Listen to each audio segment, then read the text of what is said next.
Olá, tudo bem? Bem-vinda, bem-vindo a mais uma Prosa com Bertaglia. Prosa cada vez mais fantástica, onde as pessoas do bem vêm aqui para colaborarem e disseminarem o conhecimento, trocarem experiências, fazer reflexões. E nós vamos conversar hoje. Olha que tema fantástico! Impactos da matriz de transporte sobre o comércio exterior. A logística tem como objetivo mover as mercadorias de forma eficiente, considerando tempo e distância, com custos reduzidos, proporcionando melhores serviços e maiores lucros para os envolvidos. O comércio internacional existe há milhares de anos e o transporte sempre foi um fator primordial para estabelecer as conexões físicas entre os países. Canais de comercialização foram estreitados. A globalização obrigou as conexões das cadeias e ampliou as relações entre fornecedores, fabricantes e clientes. A matriz de transportes desempenha importante papel na competitividade e na geração de valor de um país. O Brasil, entre as grandes nações, possui reconhecidamente um desequilíbrio em sua matriz de transportes, privilegiando o movimento de cargas pelo modal rodoviário. Mas que impactos isso traz para o país, para as exportações e, no final, para o bolso de quem produz?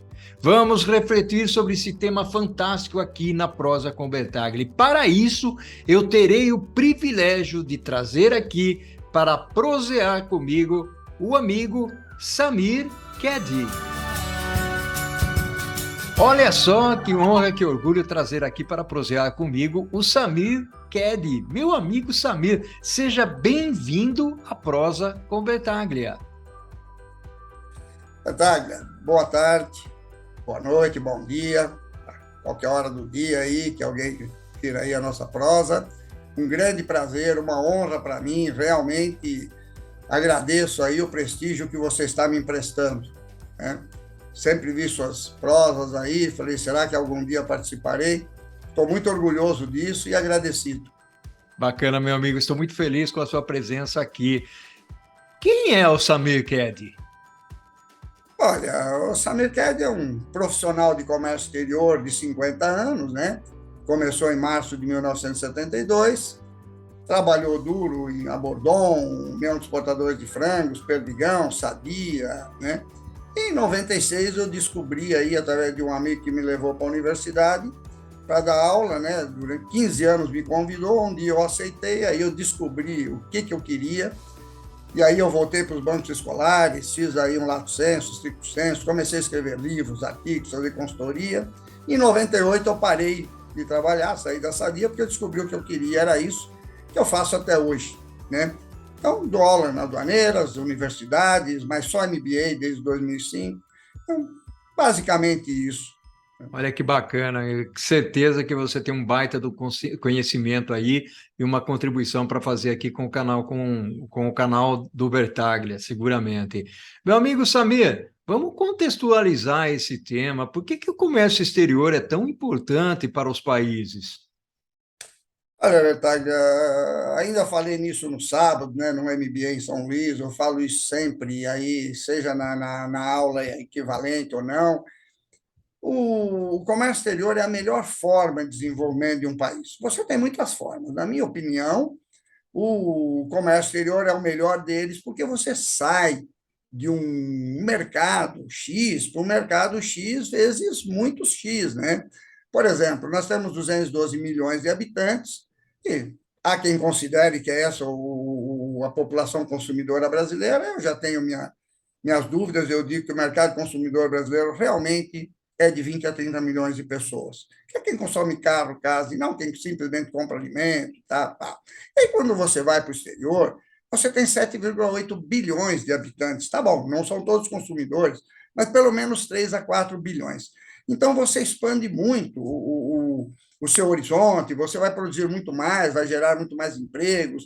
E a história prova isso, né? Vi do Japão, por exemplo, que o que aconteceu na Segunda Guerra Mundial, destruído nos anos 50, 60, eu lembro, já era de lá, ninguém queria produto japonês, e hoje o que eles são, né?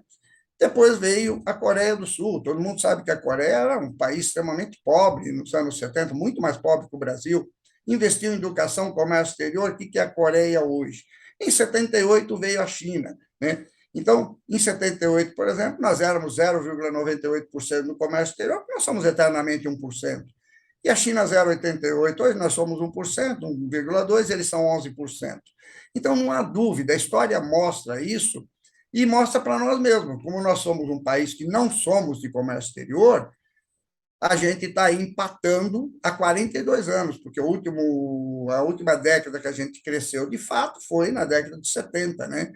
E aí a gente vê que a gente está empatando com um crescimento de 41 anos a 2% na média, ou seja, duas gerações perdidas, né? Que a gente é eternamente 1,2% e não faz o menor sentido. Então, provamos com os outros e provamos conosco mesmo, né?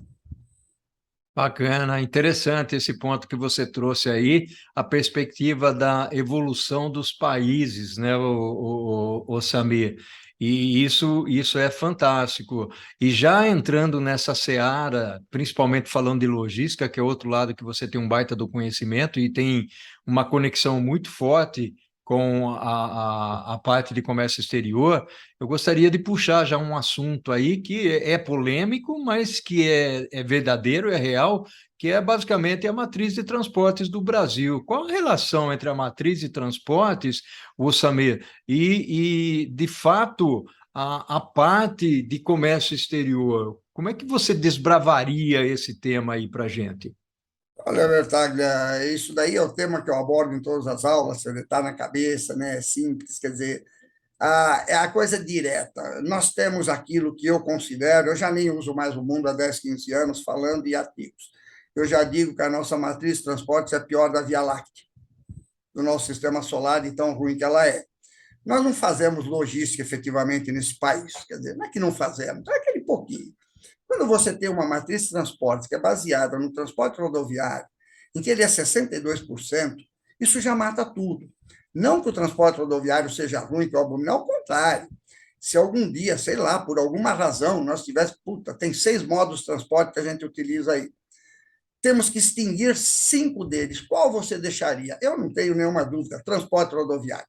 É o melhor modo de transporte que existe. Por quê? É aquele que faz tudo sozinho, que serve os demais modos. Se você acabasse com tudo, você faria praticamente todas as partes do mundo. Claro, alguma coisa seria perdida. Mas se você deixasse o navio, quem é o navio sozinho? Quem é o avião sozinho? Então, o transporte rodoviário é o melhor deles todos. Só que ele é o modo mais caro de transporte que existe. Porque o que as pessoas consideram transporte que eu considero? Fluvial, mais barato, depois o marítimo, é óbvio, depois ferrovia, e aí você tem aquela questão de todo mundo considera o rodoviário e depois o avião. Eu já há 25 anos defendo que não e provo nas minhas aulas, tá? Que é o avião e depois o rodoviário. O rodoviário é o transporte mais caro que existe de longe, porque eu descobri há 25 anos atrás, comecei a estudar isso daí, que acho que não temos tempo para isso aqui, talvez uma outra hora, mas o transporte rodoviário, ele tem duas categorias de custos. Os custos visíveis, que é aquilo que todo mundo conhece. É o veículo, é depreciação, é pneu, é impostos, é pá. E os custos invisíveis. Eu descobri os custos invisíveis, que eu comecei a bater, apanhei muito, até 2014, quando a Federação das Indústrias do Rio de Janeiro fez um estudo, divulgou, você deve ter lido, quanto o Brasil perdia por ter o transporte rodoviário primordial, 2% do PIB, 98 bilhões de dólares. Isso só na cidade de São Paulo e Rio de Janeiro. Aí eu disse, eu estou reabilitado. Ou eles me leram, né? Sei lá, ou descobriram sozinhos. Então, quer dizer, enquanto nós usamos o mais caro meio de transporte, o resto do mundo menos, quando nós comparamos os grandes países, que Rússia, Austrália, Estados Unidos, China, Canadá e Brasil, que são mais ou menos equivalentes, né? A gente percebe que nós somos aqueles que mais utilizam. Então, óbvio, nosso custo logístico é mais caro do que os demais. Hoje está em 2,6% e crescendo, né? Interessante esse ponto que você trouxe aí, até pelo fato de usar o percentual da matriz de transportes, o rodoviário realmente se destaca bastante.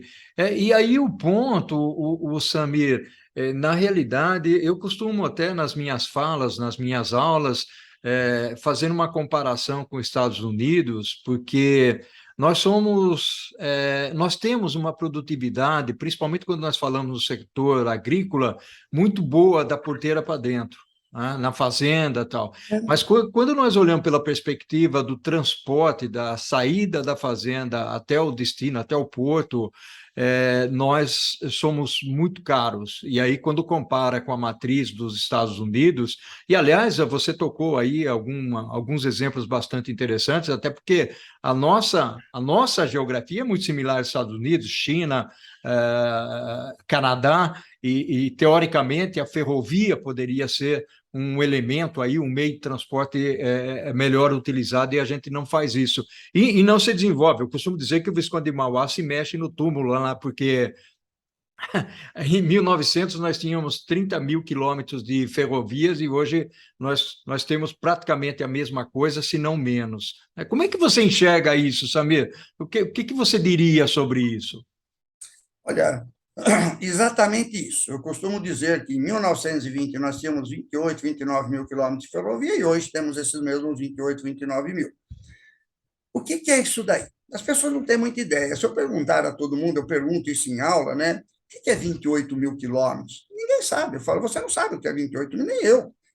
Porque eu tenho um princípio, não sei se você já pensou alguma vez nisso, nada na vida, nada é absoluto. Tudo é relativo, tudo. Então, quando você fala em 28 mil, puxa, parece coisa grande. Mas ok, vamos lá. O que é 28 mil quilômetros? Temos que relativizar. Dividindo isso pelo nosso território, nós temos 3,4 quilômetros, ou seja, 3.400 metros, uma avenida paulista, que é aquela que continua depois da Consolação e ninguém sabe, aquele pedaço, né? É o que nós temos. Seria equivalente à cidade de São Paulo, com 1.500 quilômetros quadrados, ter 5,1 quilômetros de ferrovia. Essa é a nossa ferrovia. O que é 3.400 metros? Mas também ninguém saberia me dizer, nem eu. Então, vamos comparar de fato. A Argentina tem 12, a França tem 60, o Japão tem 62, a Inglaterra 70 e a Alemanha 130. Ou seja, se nós quiséssemos nos equiparar à Alemanha, nós teríamos que ter 1.100.000 quilômetros de ferrovias, porque nós temos uma Alemanha com 349 mil quilômetros quadrados, sabemos que cabem 24 Alemanhas dentro do Brasil. Então, veja, então a gente abandonou a ferrovia, que é um meio de transporte muito mais barato, e quando nos Estados Unidos, no Canadá, a gente sabe que é 43%, 45%. E como você disse da agrícola, é fato, todo mundo sabe, há séculos e séculos, amém, né? Que nós produzimos soja mais barato que os Estados Unidos e colocamos no navio mais caro. Por quê? Porque, segundo se sabe, não é nem 62%, 70% da soja parece que vai aos portos de caminhão. Então, quando eu digo caminhão é genérico, né? Caminhão, carreta, bitrem, rodotrem. Então, Uhum. 2.000 quilômetros, normalmente a Santos, 2.200 a Paranaguá, alguns fazendo logística de fato, colocando na barcaça e levando para o Arco Norte, né? Então, quando nós fazemos isso, o que os Estados Unidos faz? O que o tio Sam faz lá? Uma parte vai de ferrovia, mas a maior parte de produtos agrícolas é hidrovia. Eles usam lá os rios Mississippi, Missouri, Ohio, e colocam no navio no Brasil, como eu brinco, o raio que o parte. Né? A gente não utiliza. Nossos rios são utilizados em 2%, o país que mais rios tem no mundo, 42 mil quilômetros. Tá bom. Não é tudo hidrovia, porque rio é rio, hidrovia é hidrovia. Você tem que ter porto, sinalização, dragar, tá? Mas é impossível você ter 2%, pô, quase o dobro do que nós temos de hidrovia do que a Europa. Né? Então, quer dizer, isso faz com que o nosso custo logístico seja terrível. A gente não usa a hidrovia que tem, ou não transforma rios em hidrovia, não temos ferrovia, que é essa coisa que eu mostrei, enquanto o rodoviário ele campeia, cruza o país de norte a sul com um caminhão. Isso não tem sentido. Maravilha. Meu amigo Samir, está fantástica a nossa prosa aqui. Você está trazendo aí uma contribuição muito legal. Eu vou fazer o seguinte, Samir, nós vamos entrar aqui no segundo bloco. Já terminou o primeiro bloco, passou rapidinho. Foi fantástica a sua contribuição, gostei muito. Tenho certeza que o pessoal que acompanha o canal também vai gostar. Vou fazer um spoilerzinho aqui para o segundo tempo, viu, Samir? Primeiro eu vou pedir para o pessoal se inscrever no canal, porque prosas como a sua são extremamente importantes. Nós temos lá mais de 1.400 prosas no canal, então se inscreva para poder ser notificado e receber essas informações, porque vai enriquecer a sua vida profissional seguramente, trabalhando em comércio exterior, em logística, em tecnologia, inovação, liderança, qualquer coisa. Meu amigo, eu queria conversar um pouquinho sobre a infraestrutura sendo diferente, se ela tem alguma perspectiva futura. Vamos fazer isso, Samir? Vamos nessa vibe? Vamos sim, vamos sim.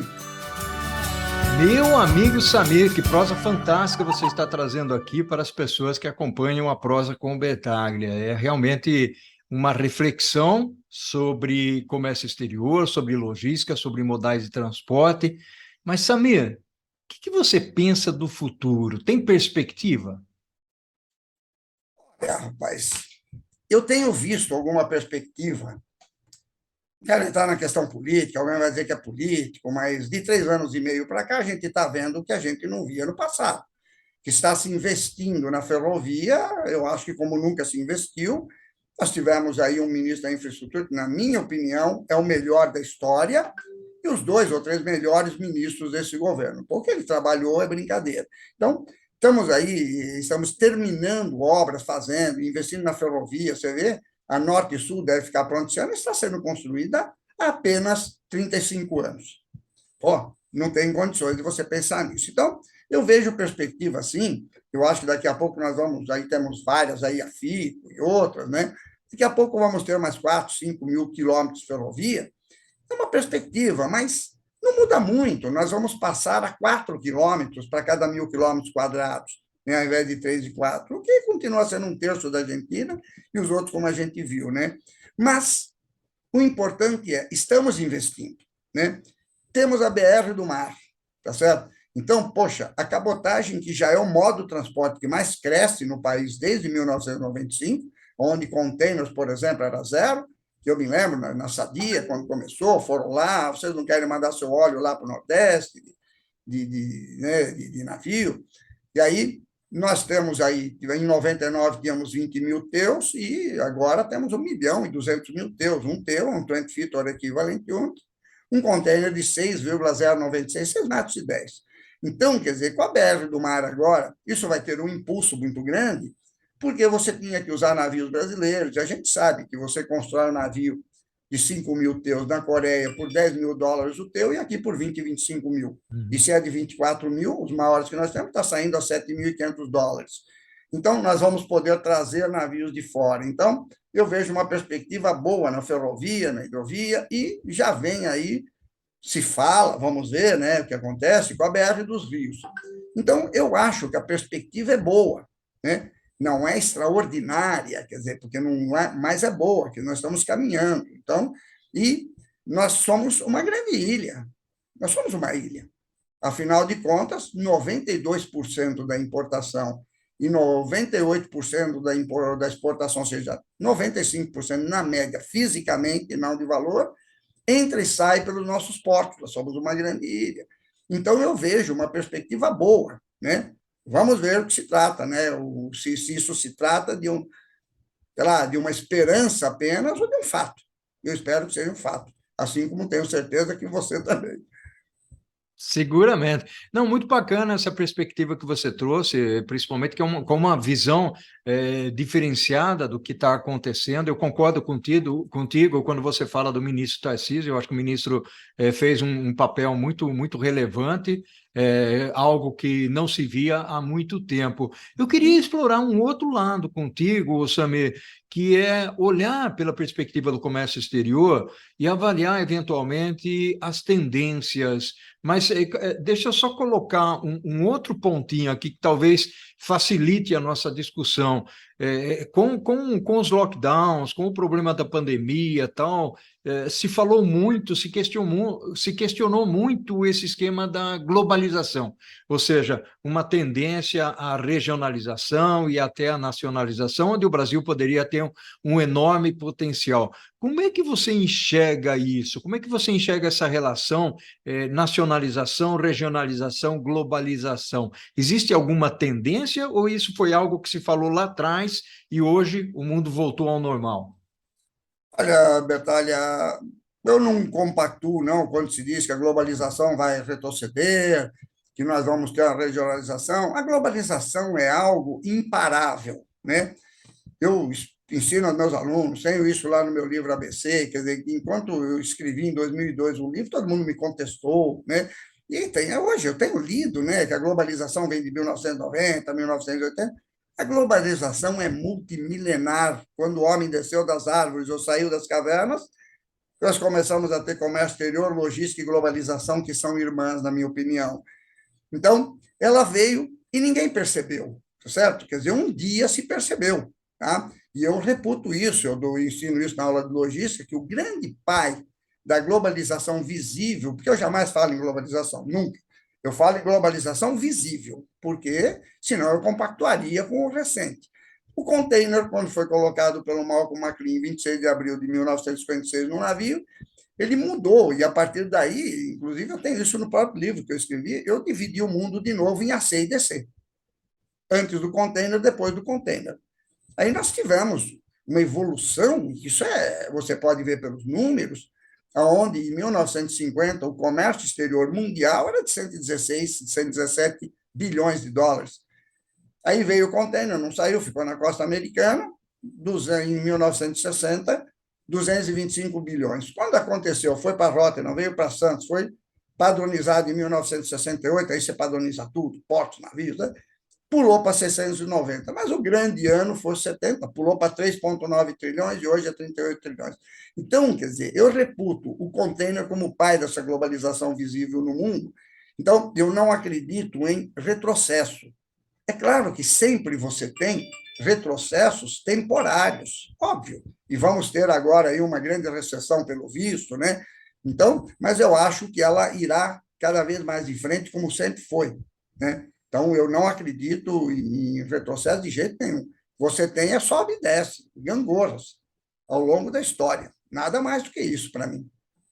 E eu concordo contigo quando você fala do AC/DC, né, o antes de Cristo, depois de Cristo, com relação à existência ou à criação do container. E a história é bastante interessante. É, Aliás, o container nasceu 2 meses antes de eu nascer, né? Eu nasci em 26 de junho, então, de 56. Né? Bacana, muito legal. Outra coisa que eu gostaria de trazer aqui como reflexão, ô Samir, está muito legal a nossa prosa aqui. Mais uma vez, eu falo para o pessoal, acompanhe a prosa, se inscreva lá no canal, que acho que é extremamente interessante. Pessoas fantásticas aqui, como o Samir, trazendo uma baita de uma contribuição. Vamos falar de investimento, Samir? Porque o Brasil investe muito pouco nessa parte de infraestrutura para atender a demanda interna e também o desenvolvimento que nos levaria a ter uma participação melhor no mercado externo, não é verdade? com certeza. A gente sabe que a China, a Rússia, a Índia investem de 4 a 5% do PIB na infraestrutura, né? Enquanto a China investe de 45 a 50% na economia como um todo, que é nós, economistas, né, que eu sou formado em economia pela PUC, né? Nós sabemos que você, para empatar tudo, você tem que investir 20% do seu faturamento, do PIB. Para crescer 5%, você precisa investir 25%, 7%, 30%, 9%, 35% e 11%, 40%, 45%. A China investe isso. E o Brasil? De 1995 até hoje, a nossa média de investimento é 17%, 18%. Ou seja, não é nem de reposição. Então, se alguém me pergunta, pô, Samir, peraí, se não é nem de reposição, então 2% de média nesses 41 anos é astronômico. Claro que é, para quem investe. Como é que explica? Desculpa, eu não consigo explicar. E aí, dentro disso, você tem a infraestrutura. Nós já investimos na década de 70 2 e poucos por cento, como sabe. Hoje se investe 0,3, Uhum. 0,4%. Não tem nenhum sentido, né? O que se fez foi um grande esforço do Tarcísio aí, quer dizer, então você vê utilizando o exército, tudo mais, né? E principalmente sendo inteligente, com política de governo, né? Desculpa, de Estado e não de governo, aonde todo mundo faz obra, para o governo seguinte não continua. O que esse governo resolveu fazer? Sem obra nova. Fazer tudo que era terminar, como terminou o Rio São Francisco, como tem terminado aí as ferrovias, como asfaltou a BR-63, famigerada. Então, veja, então, terminando obras já começadas, você precisa de um investimento menor. Por quê? Porque elas já estão aí, é só Uhum. terminar. Isso que deu a esse governo, na minha opinião, uma aura diferente, ao tal Tarcísio, algo diferente. Então, porque se fosse pegar esse investimento para iniciar obra, não teria como ter feito nada. Então, é assim que eu vejo. Então, nós precisamos investir, né? E nós não investimos nem na economia, né? Não temos crédito, enquanto o crédito nos países desenvolvidos é 100, 120, 150%, no Brasil o crédito é 50%, né? Então, quer dizer, está tudo errado o que a gente faz aqui, né? Bacana, fantástico, ô Samir. Contribuição essencial para as pessoas que querem falar de logística internacional, de comércio exterior. E aqui uma condição ou até uma pergunta que não quer calar, pela sua experiência aí, nós sabemos que quando nós falamos em setor público, muitas das coisas que são mantidas pelo setor público, vamos dizer assim, ficam numa situação extremamente deteriorada ou delicada, de certa forma. Então, vem o lado da privatização. Nós vimos aí as ferrovias, aeroportos, portos, rodovias, e que, de certa forma, quando se privatiza, a gente olha aqui pela perspectiva de São Paulo, logicamente que nós temos um pedágio caro quando se fala em rodovia, mas a privatização funciona. Qual que é a sua opinião sobre isso, o meu amigo Samir? Olha, rapaz, eu começo por dizer para você que o Adam Smith, que era o pai da economia, e o Roberto Campos, provavelmente o nosso maior economista, perto de mim eram estatizantes, né? Privatizante que eu sou. Eu não quero Estado na economia, absolutamente nada. Tudo isso que você falou foi bom, como eu costumo brincar, brinco até com o português, né? Digo para os alunos, né? Que meia privatização é mais melhor de bom que privatização nenhuma, mas não é essa a minha privatização. Privatização é venda, certo? E não concessão, tá? Como, por exemplo, vamos pegar o clássico aí, exemplo da telefonia. Privatizado, e o que, que aconteceu? Eu me lembro, pô, em 77, comprei um telefone, levou 4 anos para entregar e ia para o meu imposto de renda, tá certo? Então, eu entendo que tem que privatizar tudo. O Tio Santo é empresa estatal? Pô, não tem. Então, tem que privatizar tudo. Eu sou tão privatizante, como eu digo, o Adam Smith, para mim, era estatizante. Eu quero que privatize tudo, inclusive saúde, segurança, educação, tudo que é possível. E o Estado? O Estado vai ser uma grande agência reguladora para não descambar. Então, por exemplo, ferrovia. Por que o Estado fica produzindo ou construindo ferrovia por séculos e séculos, amém, como está aí, para depois dar em concessão? Sai disso. Deixa a iniciativa privada construir. E aí, com certeza, eles constroem 4.000 quilômetros de ferrovia em um ano, dois, talvez, sei lá, se leva a isso também. Então, deixar fazer. O Estado não tem que fazer nada. Esse é o grande problema. Ele não tem dinheiro para isso, demora e o país perde. Então, passa para a iniciativa privada para construir e não dar em concessão. Aí o país vai deslanchar. Como aconteceu com os Estados Unidos, né? Que bacana, fantástico, Samir. Samir, nós estamos chegando ao finalzinho da prosa, mas eu gostaria de ouvir de você algumas dicas de como melhorar tudo isso. Qual a sua perspectiva? Olha, tem mais uma coisa aí que eu estou doido para falar, que eu sempre falo dentro disso, porque quando eu começo a falar nisso, numa aula de 8 horas, eu levo uma hora falando sobre isso, sobre a matriz de transporte, tudo isso aí, para depois entrar no assunto. Nós precisamos mudar realmente tudo que nós temos aqui, deixar a iniciativa privada fazer. Por quê? Porque nós temos aquilo que eu considero, como eu disse, a pior logística, né? Lá, da Via Láctea, em que nós temos o quê? Um custo altíssimo e depois, não sei se você já percebeu, eu costumo falar aos alunos, nós nos escondemos. Nós estamos no fundo da América Latina, onde estão os grandes mercados? Lá em cima no norte, na Ásia e na Europa. Quando a Ásia vende para a Europa para a Ásia, qual é o custo logístico? Quando a África, que vem crescendo muito com os chineses mandando na África, vende, qual é o custo logístico? A Austrália e nós, para vendermos lá para eles, mais alto. Então, nós teríamos que ter o menor custo logístico interno para perder no externo e empatar. Nós perdemos no interno e perdemos no externo. É um problema sério. Que bacana. Meu amigo Samir, fantástica a nossa prosa aqui. Tenho certeza que há um aprendizado aqui volumoso, vou usar essa expressão, muito bacana, realmente. Um abraço virtual para você, Samir. Todo o meu carinho para você. Ao infinito e além, meu amigo. Muito obrigado pela oportunidade.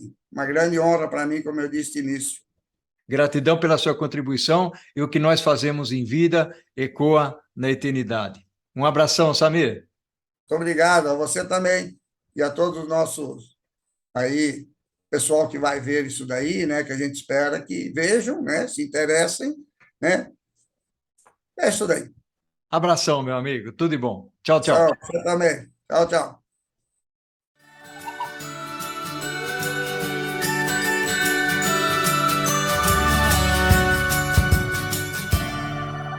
Ao infinito e... Amém!